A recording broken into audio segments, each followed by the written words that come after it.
कुंदकेश्वर महादेव। उसी तरह कुंदकेश्वर महादेव का ही वर्णन किया गया, जिन बेटों की कोई 30 साल का हो गया, 35 साल का हो गया, 42 साल का हो गया, विवाह नहीं हो रहा, लड़की 35-36 साल की हो गई, 40 वर्ष की हो गई, 27 साल की हो गई, विवाह नहीं हो रहा, बहुत चिंता में हो, बहुत टेंशन में हो, तो शास्त्र कहता है, हमारा शिव महापुराण का कथा वर्णन करती है, हाथ में 2 लोटा जल, 2 लोटे जल लीजिए और दोनों लोटे जल से शंकर भगवान का, जिस लड़का लड़की का विवाह नहीं हो रहा, उसी का हाथ से शिवलिंग पर दोनों लोटा जल आधी आधी मात्रा में चढ़ाइए। मतलब थोड़ा थोड़ा जल कुंदकेश्वर महादेव के नाम से चढ़ाइए।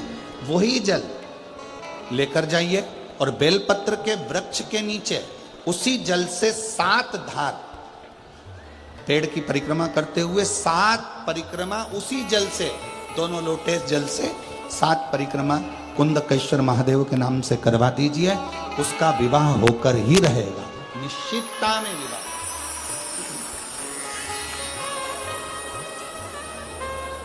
कुछ महीने, ज्यादा से ज्यादा 3 महीने, 3.5 महीने, 4 महीने, और हमें तो विश्वास है अगर कर लिया तो 1 मई से 7 मई की कथा में आपका पत्र विवाह का जरूर मिलेगा कि मेरे बाबा ने सुना।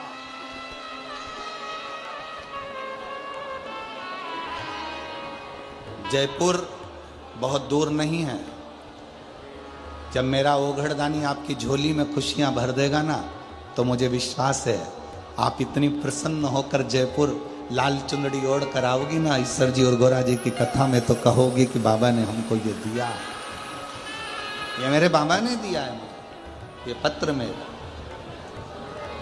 कितना कितना पत्र आया है कि हम क्या वर्णन करें, हम क्या, जरा विचार करो, इन पत्रों को जरा देखो, जरा ये पत्र तो हम पढ़ ही नहीं पा रहे हैं, इतना पत्र का ढेर लगा है।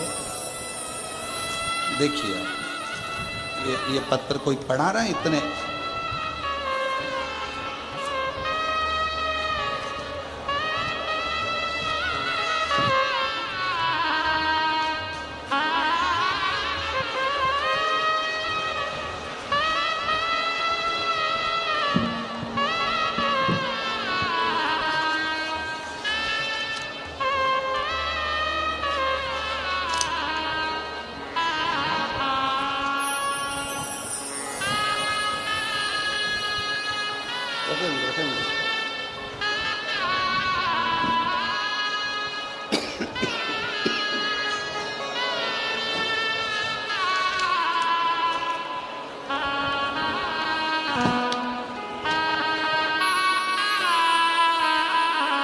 अभी इतने पत्र पढ़ाएंगे क्या?